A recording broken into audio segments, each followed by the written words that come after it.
Mais sobre esse assunto, tivemos aí a declaração do ministro da Fazenda, Fernando Haddad, ao lado do presidente da Câmara, Hugo Mota, presidente do Senado, Davi Alcolumbre. Foi uma reunião extensa ontem lá em Brasília, durou cerca de 6 horas. E temos aí um resumo do que já sabemos sobre o que foi discutido ali. Isabel Mega, nossa analista lá em Brasília, está conosco para falar mais sobre esse assunto. Tudo bom, Isabel? Agora aquele bom dia com mais calma para começarmos a semana. Oi, Carol, tudo bem por aqui? Espero que por aí também. Bom dia para quem está chegando com a gente em mais uma semana.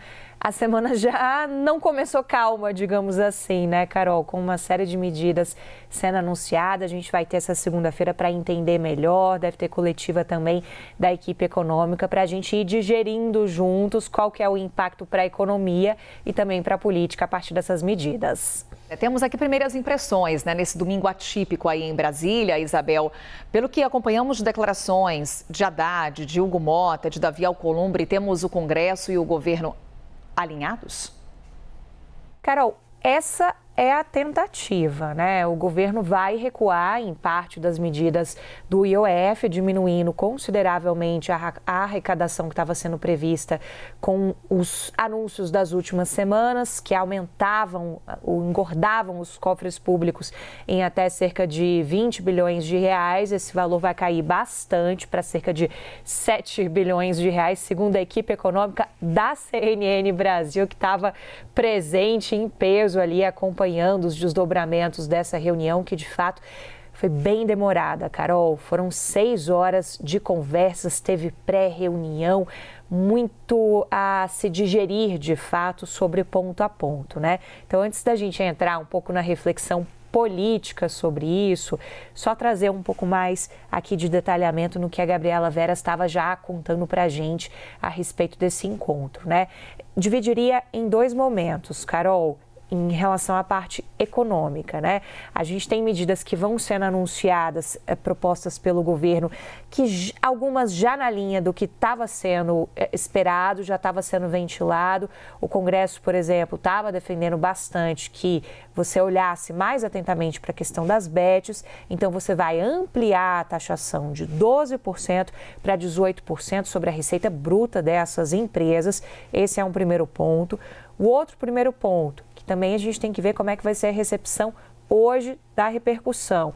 Acabar com a isenção do imposto de renda sobre as letras de crédito imobiliário, LCIs, e também as letras de crédito do agronegócio, as LCAs. São títulos de investimento que, portanto, Carol, vão ter um aumento do imposto de renda.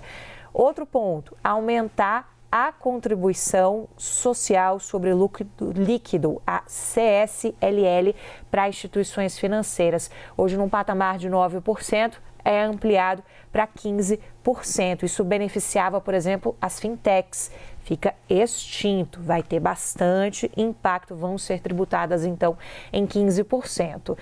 E a contramão disso, o contrapeso, melhor dizendo, Carol, vai vir no que a Gabi Vera estava explicando para a gente como uma recalibragem da questão do IOF, baixando, portanto, aquele potencial de arrecadação que a gente estava comentando, né? A gente vai ter, novamente, a redução do IOF sobre crédito para as empresas, a gente vai ter um corte de 80% na alíquota aplicada nas operações de risco sacado. Semana passada, na segunda-feira, a gente estava falando justamente sobre isso, o quanto isso afetaria custos de produção e o quanto isso preocupava setores de ter que repassar essa conta depois para o consumidor final. Era, de fato, um dos pontos mais sensíveis do decreto. Teve muita pressão para o governo voltar atrás, porque os impactos seriam sentidos imediatamente. Ainda assim, o governo se manteve nessa tática e agora abre mão, portanto, vai rever isso,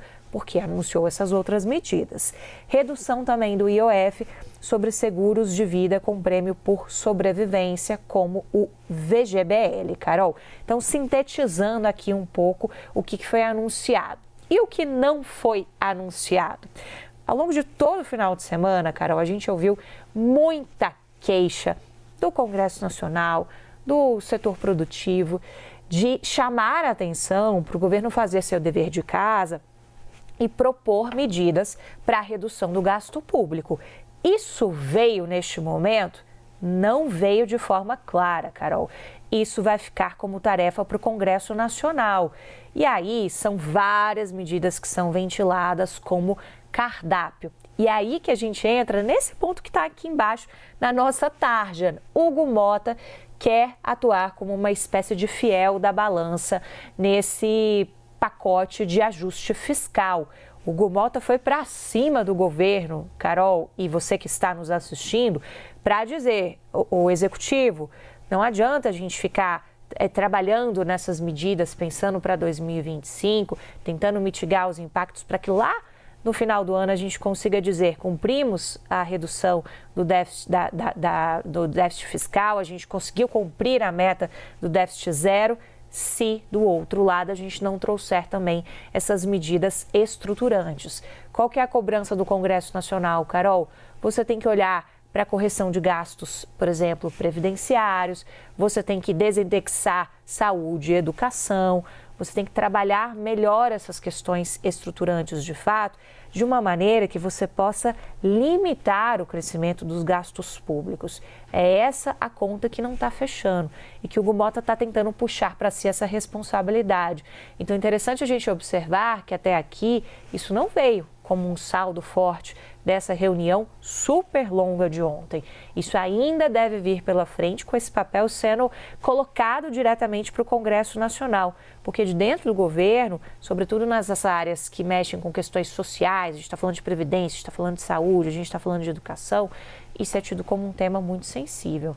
Então a reunião, digamos que dá para a gente entender como um ponto de partida, mas que tem muita coisa ainda a vir pela frente, muita coisa que a gente ainda precisa ter um trabalho de preenchimento de lacunas para entender de fato como que vai ser o comportamento e como é que isso vai recair sobre o Congresso Nacional e sobre os setores nessa segunda-feira que vai ser intensa, Carol.